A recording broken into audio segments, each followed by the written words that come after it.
Hello, we're here today at the East Leicester Medical Practice and I'm here to interview Dr. Steve Levine, who's one of the GPs at the practice, about diabetes and some of the public health issues that arise from that. So hello Steve. Hi. Thank you very much for agreeing to come and talk to us today. I wonder if I could start off by asking you to describe your practice to us. We're essentially a city practice. Our patients predominantly live either in council estates or flats or terrace houses within the city. We have 13,300 patients. The age distribution is a fairly normal distribution, possibly slightly younger than average. We have a third of our patients are probably South Asian or non-white ethnicity. At the moment, delivering the services, we have 5 partners and another 6 or 7 doctors. We also have 43 members of staff, I'm told, including a practice manager, receptionist, administrator, practice nurses, cleaners, pharmacists. So quite a large team actually within the building. It's a big practice, isn't it? Yes, and we're only on one site. Okay, so all our patients are in this practice are seen here. We don't have branch surgeries or any other outside commitments. Okay. And if I get down to the issue of diabetes, would you be able to give us an idea of how many diabetics you actually have on your list, recorded diabetics? Yes, I looked this up yesterday. Of our list size of 13,300, we had yesterday, as of yesterday, 679 known diabetics on our register, which equates to a prevalence of 5.10%. Okay. Now, the best statistics, the best estimates of the diabetic prevalence in the UK population is based on from a PBS model, which I think is from the University of York.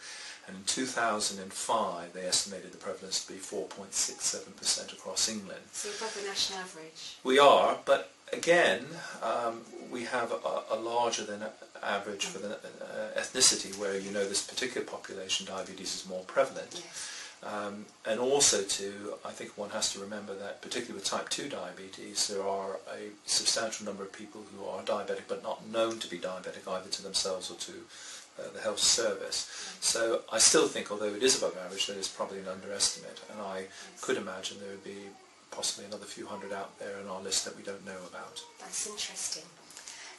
If I asked you how it breaks down on your list, the proportion you've got type 1 diabetes and the proportion you've got type 2? Yes, I've looked that up, and of the 679 patients that we have on our register, 74 are type 1, which equates to 10.9%, and 610 are type 2 diabetics, which equates to 89.8%, which again is probably fairly much in keeping with what one would expect. The vast majority, for those who remember the arithmetic, there's 5 unaccounted for, and that may be people either unclassified or so.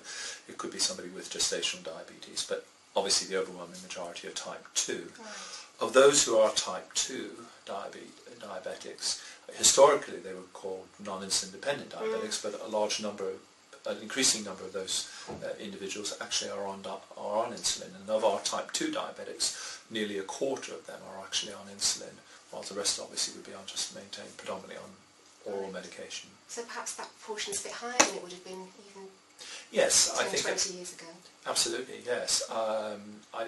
It's in the development of how things have developed for the management of diabetes. I mean, insulin is now being increasingly used with tighter targets for control. Yes. Okay. Now this is a hard one, but we're quite interested in the incidence of diabetes. Could you give me an idea of perhaps how many new diabetics you pick up each year? I don't have the precise numbers to hand, but I would reckon that we probably would get a new one virtually every week. Okay. So I would think that probably be between 40 and 50 per year. Obviously there's various ways that they come to our attention. I mean, they could be discovered elsewhere, for example in a hospital admission, but my perception is that's not the majority of them. The majority of them are either going to be picked up almost sort of by serendipity, so to speak, for example, because we would routinely be doing blood sugars on people with a range of cardiovascular conditions, and we know that there's an association between diabetes and cardiovascular conditions, so this might well be picked up. Also to people might present with features which raise an index of suspicion. So they might present with typical symptoms, or for example they might have an increased risk of infection, or somebody with a strong family history, and somebody might take it in their mind and say, well, let's just check and see. Obviously making the diagnosis requires a little bit of organisation in that there are quite clear-cut criteria now that have been set out by the WHO and agreed internationally for how you make the diagnosis. So, somebody who has a suspicious blood sugar, you may have to get them back to do a proper either glucose tolerance test or a fasting blood sugar. So the process of the diagnosis is not just, well, okay, they have a raised blood sugar. It's that you actually have to get that person back and do other things. Okay. This work was produced as part of the Tiger project and funded by JISC and the HEA in 2011. For further information, see www.northampton.ac.uk/tiger. This work by the Tiger project is licensed under a Creative Commons Attribution Non-Commercial Share-alike 3.0 unported license, based on a work at tiger.library.dmu.ac.uk. The Tiger project has sought to ensure content of the materials comply with the CC by NC SA license. Some material links to third-party sites and may use a different license. Please check before using. The Tiger project nor any of its partners endorse these sites and cannot be held responsible for their content. Any logos or trademarks in the resource are exclusive property of their owners, and their appearance is not an endorsement by the Tiger project.